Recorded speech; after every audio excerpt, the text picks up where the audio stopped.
ఏపీలో operation cycle మొదలవుతోందా? చంద్రుడి అవసరం లేకుండా బలం పెంచుకున్న కమలంతో చంద్రబాబు నాయుడికి చిక్కులు తప్పవా అంటే రాజకీయ వర్గాల్లో అవుననే చర్చ సాగుతోంది. తృణమూల్ కాంగ్రెస్ పార్టీ నుంచి 20 మంది ఎంపీలు బయటకు రావడం, ఉద్ధవ్ ఠాక్రే పార్టీ నుంచి మరొక 6 ఎంపీలను బయటకు లాక్కోవడం, బీహార్లో నితీష్ కుమార్ని గద్దెదించడం, ఈ పరిణామాలు అన్నీ చూస్తూ ఉంటే ఊరిమి మంగళం మీద పడ్డట్టు ఆంధ్రప్రదేశ్లో చంద్రబాబు నాయుడు బీజేపీకి మరో టార్గెట్ అవుతారా అనే సందేహాలు రాజకీయ వర్గాల్లో జోరుగా చర్చకు వస్తున్నాయి.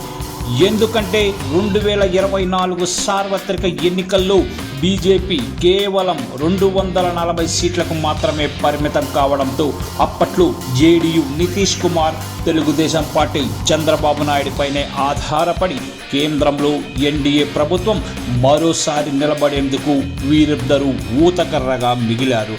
అప్పటి నుంచి మిత్రపక్షాల చేతుల్లో కీలుబొమ్మగా ఎట్టి పరిస్థితుల్లోనూ మారకూడదని మోదీ, అమిత్ షా నిర్ణయించుకున్నట్లు ఉన్నారు.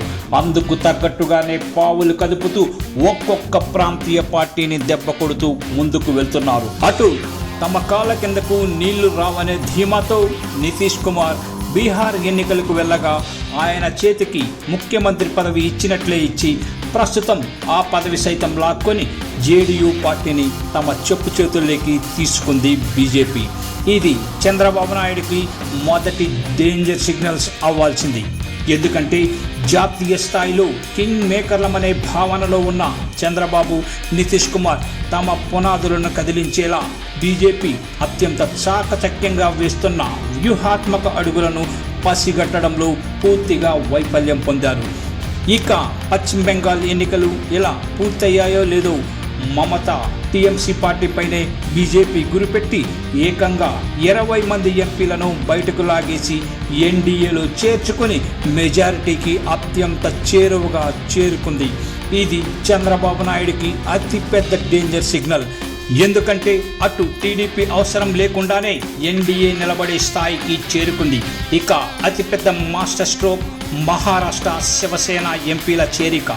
ఉద్ధవ్ ఠాక్రే వర్గానికి చెందినటువంటి 6 ఎంపీలు ఇప్పుడు ఎన్డీఏ పక్షంలోకి వచ్చి చేరారు.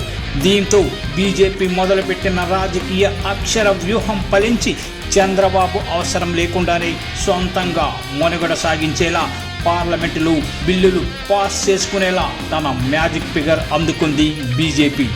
ఇప్పుడు ఇంతకాలం గడిచిన 2 సంవత్సరాలుగా చంద్రబాబు నాయుడు కేంద్ర ప్రభుత్వంతో సత్సంబంధాలు సాగిస్తూ నరేంద్ర మోదీకి భజన చేస్తూ అమరావతికి నిధులు తెచ్చుకోవాలని, పోలవరం కట్టుకోవాలని కలలు కన్నారు. ఇప్పుడు తెలుగుదేశం అవసరం ఎన్డీఏకి లేదు అన్నది స్పష్టం. అంటే 2014లో ఎలా అయితే బీజేపీ పూర్తి స్థాయిలో మెజార్టీ పొంది తెలుగుదేశంని కూరలో కరివేపాకుల పక్కకు పారేసిందో దాదాపు అలాంటి పరిస్థితి ఇప్పుడు తెలుగుదేశం పార్టీకి సరిగ్గా 2 సంవత్సరాల తర్వాత రిపీట్ అవుతోందని చెప్పవచ్చు. ప్రస్తుతం ఎన్డీఏకి చంద్రుడి అవసరం లేదు కనుక అమరావతికి నిధులు ఇవ్వాల్సిన అవసరం కూడా బీజేపీకి లేదు అనే చర్చ రాజకీయ వర్గాల్లో జోరుగా సాగుతోంది.